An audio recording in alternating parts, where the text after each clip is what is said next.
চৰকাৰে ৰাজ্য চৰকাৰৰ পুঁজিৰ পৰা 33,656 গৰাকী আশা কৰ্মী আৰু 2,570 গৰাকী আশা সুপাৰভাইজাৰক একোখনকৈ স্কুটি দিয়াৰ বাবে সিদ্ধান্ত গ্ৰহণ কৰিছে। কাৰণ তেওঁলোকে হস্পিটাল আৰু গাঁৱৰ মাজত আপ এণ্ড ডাউন কৰি থাকিব লাগে।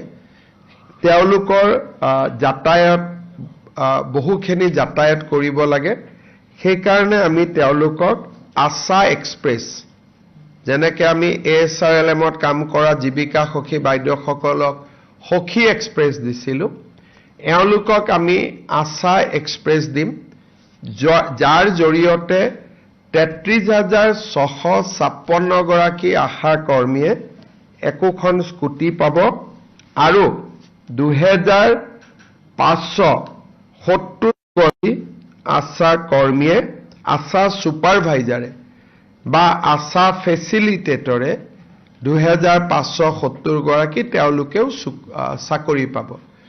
কোনোবাই যদি আশাৰ কাম বাদ দিয়ে তেওঁলোকে স্কুটিখন চৰকাৰক ঘূৰাই দিব লাগিব যদি আশাৰ চাকৰি বাদ দিয়ে।